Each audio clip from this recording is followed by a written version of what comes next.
Era 15 de janeiro de 1974. O inverno cobria Wichita, Kansas, com um silêncio estranho. O vento cortava as ruas vazias, fazendo os galhos secos baterem contra as janelas como dedos impacientes. Dentro da casa da família Otero, tudo parecia normal. O cheiro de café recém-passado, os passos das crianças apressadas para a escola, o pai arrumando os sapatos perto da porta. Mas, naquele dia, um visitante inesperado mudaria a história da cidade para sempre. Às 10 horas, os vizinhos perceberam algo incomum. As cortinas da casa continuavam fechadas. O cachorro, geralmente barulhento, estava inquieto no quintal. As crianças não foram vistas a caminho da escola. O silêncio parecia pesado demais. Quando a polícia foi chamada e entrou, o que encontrou não era apenas um crime. Era uma cena que parecia saída de um pesadelo cuidadosamente encenado. A família inteira estava morta. Amarrados com cordas improvisadas, os corpos estavam espalhados pela casa. Não havia sinais de arrombamento, não havia nada roubado, apenas vidas arrancadas de forma metódica. A cidade mergulhou no pânico. Quem faria algo assim? Por quê? O autor, naquele momento, já caminhava calmamente pelas ruas. Um homem comum, rosto comum, casado, pai de família, ativo na igreja. Enquanto a polícia tentava entender, ele voltava para casa, abraçava os filhos e jantava como se nada tivesse acontecido. Seu nome era Dennis Rader, mas o mundo só conheceria sua verdadeira identidade anos depois. BTK. Bind, Torture, Kill. Amarrar, torturar, matar. Não era apenas um assassino. Era alguém que queria ser lembrado. Alguém que transformaria a cidade em palco de terror por 3 décadas, jogando com a polícia e a imprensa como se fosse um espetáculo. E Wichita aprenderia, da forma mais cruel, que monstros nem sempre vivem nas sombras. Às vezes, eles usam gravata. Dennis Lynn Rader nasceu em 1945, em Kansas. Filho de uma família religiosa, cresceu como um garoto aparentemente comum. Mas, por trás da normalidade, havia sinais perturbadores. Ainda criança, gostava de capturar pequenos animais, amarrá-los, observar sua reação. Não era simples curiosidade, era prazer em controlar a vida de outra criatura. Na adolescência, passava despercebido. Era mediano na escola, quieto, invisível. Serviu ao exército, voltou, casou-se, teve filhos. Trabalhou como instalador de sistemas de segurança, depois como fiscal municipal, funções que lhe davam acesso a casas e rotinas de pessoas comuns. Na comunidade, ganhou respeito. Tornou-se presidente do conselho de uma igreja luterana. Para vizinhos, colegas e familiares, era exemplo de homem. Sorria nos cultos, ajudava em trabalhos comunitários, participava de churrascos. Um pai de família dedicado. Mas dentro de casa, guardava segredos. Rascunhos, fantasias, listas. Chamava suas vítimas de projetos. Passava semanas observando casas, anotando horários, memorizando rotinas. Cada detalhe era registrado como parte de uma caçada planejada. Não era apenas o ato de matar que o atraía. Era o ritual, a preparação, a amarração, a sensação de controle absoluto. E, acima de tudo, era a necessidade de ser lembrado. Foi essa vaidade que deu vida ao personagem BTK. Não queria ser um assassino qualquer. Queria ser uma lenda, uma sombra que a cidade jamais esqueceria. E assim, o Wichita mergulhou em uma sequência de pesadelos que atravessariam décadas. O massacre da família Otero, 1974. A manhã de 15 de janeiro de 1974 começou como tantas outras em Wichita, Kansas. O frio do inverno ainda tomava conta das ruas. O vento passava entre as árvores nuas, balançando os galhos secos que batiam nas janelas. Dentro da pequena casa da família Otero, o dia começava devagar. Joseph, o pai, já se preparava para sair, enquanto Julie, a mãe, arrumava os filhos para a escola. Joseph Jr., de 9 anos, brincava com um cachorro no quintal e Josephine, de 11, ajudava a mãe com o café da manhã. Do lado de fora, um homem observava a cena. Casaco fechado até o pescoço, passos firmes, olhar fixo. Era Dennis Rader. Para os vizinhos, apenas mais um rosto comum, mas para si mesmo, naquele instante, era o BTK. Ele se aproximou da porta com calma. Bateu. Joseph abriu, curioso. Dennis entrou com arma em punho. O clima mudou em segundos. O silêncio caiu sobre a casa como uma onda de chumbo. Isso é um assalto, ele disse, mas sua voz não tinha pressa de ladrão. Era calma, calculada. Mandou todos para o chão. Com cordas improvisadas, começou a amarrar um a um. As mãos tremiam, não de medo, mas de excitação. Julie tentou argumentar, pedindo que poupasse as crianças. Joseph, o pai, tentou resistir, mas Dennis o sufocou até a respiração cessar. O barulho da cadeira arrastando no chão ficou ecoando no quarto. Julie foi a próxima. Seus olhos cheios de lágrimas se fixaram nos filhos até o último instante. Joseph Jr., pequeno demais para entender completamente, chorava sem parar. Dennis foi frio. O menino não teve chance. E então restou Josephine. Amarrada, aterrorizada, olhava para o assassino em silêncio. Para Dennis, ela era o clímax do ritual. A maneira cruel como a matou se tornaria um dos pontos mais sombrios da história criminal de Wichita. Quando tudo terminou, a casa estava mergulhada num silêncio absoluto. O relógio da cozinha continuava marcando os segundos. O cachorro latia do lado de fora, sem saber o que acontecia. Dennis recolheu suas cordas, ajeitou o casaco e saiu. Não levou nada, não roubou nada. Apenas deixou para trás uma cena de horror. Horas depois, um dos filhos mais velhos da família, que havia saído cedo, voltou para casa. Abriu a porta, encontrou o silêncio, subiu as escadas e viu o que jamais poderia esquecer. O chamado à polícia sacudiu a vizinhança. Viaturas chegaram, sirenes cortaram o ar frio da manhã. Policiais entraram e congelaram diante da cena. Não havia lógica, não havia motivo aparente. Apenas corpos amarrados, cordas improvisadas, uma família destruída. Os vizinhos se reuniram na rua tentando entender. Quem poderia fazer isso? Por quê? E enquanto a cidade mergulhava em choque, Dennis Rader voltava tranquilamente para casa. Tirava o casaco, sorria para a esposa, jantava com os filhos.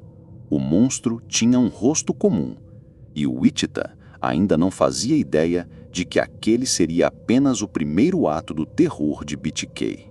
Nancy Fox, 1977. Era dezembro de 1977. As ruas de Wichita estavam iluminadas com decorações de Natal. As casas exalavam cheiro de pinho e bolos recém-assados. Dentro dos lares, famílias se preparavam para as festas. Mas, do lado de fora, Dennis Rader andava sozinho, envolto em silêncio, com os olhos atentos a um alvo que vinha estudando havia semanas. Nancy Fox, 25 anos. Uma jovem independente que trabalhava em uma joalheria e morava sozinha. Dennis já conhecia seus horários.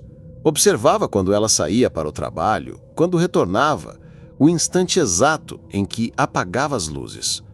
Ele gostava da rotina, do padrão. Cada passo de Nancy estava registrado em sua mente como se fosse um roteiro, escrito apenas para ele. Naquela noite, o vento soprava forte, carregando as folhas secas pelo asfalto. Nancy chegou em casa por volta das 9, cansada, mas tranquila. Abriu a porta, pendurou o casaco, colocou a bolsa sobre a cadeira. O apartamento era pequeno, aconchegante, decorado com simplicidade. Mas ela não sabia que alguém a observava do lado de fora. Dennis esperou a luz apagar. Esperou o silêncio. E então, com a calma de quem já havia ensaiado, forçou a entrada. Nancy acordou assustada. Um homem estava em sua sala segurando cordas improvisadas. Não houve tempo para raciocinar. Ele anunciou o assalto, mas seu tom de voz não convencia. Não era de ladrão apressado. era de predador. Ela tentou argumentar, ofereceu dinheiro, joias, mas Dennis não queria nada disso. Queria controle, queria o ritual. Amarrada, Nancy ainda resistiu com palavras. Por quê? Perguntou. Dennis não respondeu. Apenas apertou as cordas, puxando devagar, ouvindo cada respiração falhar, cada suspiro ficar mais curto. O som da cadeira arrastando no chão ecoou pelo apartamento. E então, o silêncio absoluto. O corpo de Nancy ficou imóvel. Dennis observou por alguns segundos, como se precisasse confirmar sua obra. Depois, ajeitou as cordas, limpou parte das marcas de entrada e saiu pela mesma porta por onde havia entrado. Mas desta vez, ele não queria apenas deixar uma cena. Queria deixar uma mensagem. De uma cabine telefônica, discou o número da polícia. A voz era calma, quase educada. Vocês vão encontrar Nancy Fox, rua tal, apartamento tal. Entrem e vejam. Desligou. Quando os policiais chegaram, encontraram exatamente o que ele descrevera. A cidade entrou em pânico. Se antes havia dúvidas sobre a existência de um assassino em série, agora não havia mais. BTK era real. Ele estava solto. E pior, ele queria ser visto. Enquanto isso, Dennis voltava para casa. No domingo seguinte, estava na igreja, sorrindo, cantando hinos, cumprimentando vizinhos. O contraste era insuportável. Um monstro e o homem comum. Vicki Wegerle, 1986. Era uma manhã ensolarada de 16 de setembro de 1986. Vicki Wegerle, 28 anos, casada, mãe, apaixonada por música, arrumava a casa ouvindo o rádio. O som suave preenchia o ambiente. Ela não sabia que naquele dia sua vida cruzaria com Dennis Rader. Dennis havia planejado tudo. Disfarçado de funcionário de serviços de telefonia, carregava uma maleta comum como se fosse apenas mais um trabalhador de rua. Tocou a campainha com calma. Vicki abriu a porta, desconfiada, mas educada. Ele explicou que precisava verificar a linha telefônica. Ela, acreditando na história, o deixou entrar. Assim que a porta se fechou, a máscara caiu. Dennis atacou com cordas improvisadas. Vicki reagiu. Lutou com todas as forças. Arranhou seus braços, chutou, tentou correr. O som dos móveis sendo arrastados ecoou pelo cômodo. Mas Dennis era frio, calculista. Dominou a luta. Enquanto ela lutava por cada respiração, Dennis apertava as cordas. O silêncio da casa foi cortado pelos últimos gritos abafados. E então, de novo, o vazio. Mas dessa vez, Dennis fez algo ainda mais cruel. Pegou sua câmera e fotografou o corpo. Registrou cada detalhe, como se colecionasse troféus. Essas fotos, anos depois, seriam provas cruciais contra ele. Antes de sair, limpou parte das marcas, fechou a porta com cuidado, como se nada tivesse acontecido. O caso de Vicki Wegerle ficaria sem solução por anos. Para a polícia, era um enigma. Para Dennis, era mais um projeto concluído. E enquanto a família Wegerle chorava a perda, Rader voltava para sua vida comum. Cumpria suas funções de fiscal da cidade, frequentava a igreja, abraçava os filhos. Ninguém desconfiava que o homem educado da vizinhança guardava em gavetas secretas as fotos macabras de suas vítimas. Entre 1974 e 1991, Dennis matou pelo menos 10 pessoas. Depois, parou. Por mais de uma década, Wichita acreditou que BTK era apenas uma sombra do passado. Até que, em 2004, um jornal local publicou uma reportagem lembrando os 30 anos do massacre da família Otero. Para Dennis, aquilo foi como cutucar uma ferida. Ele não resistiu. Voltou a escrever cartas para a polícia e para a imprensa. Ele enviou mensagens descrevendo detalhes antigos. Em uma delas, mandou um disquete. Achava que era seguro, que não poderia ser rastreado. Mas os investigadores encontraram nos metadados do arquivo o nome da igreja luterana que frequentava. E lá, o presidente do conselho era Dennis Rader. Em fevereiro de 2005, foi preso. Não resistiu. Apenas disse: "Vocês me pegaram." No interrogatório, confessou tudo. Descreveu os crimes com calma perturbadora, como se lesse um manual. Amarrações, sufocamentos, cada ritual. Não havia emoção, apenas frieza. Dennis Rader foi condenado a 10 prisões perpétuas consecutivas. Hoje, envelhece atrás das grades. Mas o impacto de seus crimes permanece em Wichita. A cidade viveu anos de medo, famílias destruídas, vizinhos traumatizados, mulheres dormindo com portas trancadas, homens comprando armas e alarmes. BTK se tornou o símbolo do terror invisível, o monstro que podia ser qualquer um. Mais irônico ainda, não foi a polícia que o derrotou, foi a própria vaidade. O desejo de aparecer novamente, de ser lembrado, o levou a cometer o erro fatal. A história de Dennis Rader, o BTK, mostra a dualidade humana de forma brutal. Um homem capaz de sorrir na igreja era o mesmo que escrevia cartas detalhando assassinatos. Ele acreditava que tinha controle absoluto, mas esqueceu que até o caçador pode ser caçado. No fim, foi a necessidade de ser visto que o entregou. Se contamos essa história hoje, não é para dar palco ao assassino, mas para lembrar das vítimas: Joseph e Julie Otero, Nancy Fox, Vicky Wegerle e tantas outras. Pessoas comuns, cujos nomes merecem ser lembrados mais do que o de seu algoz.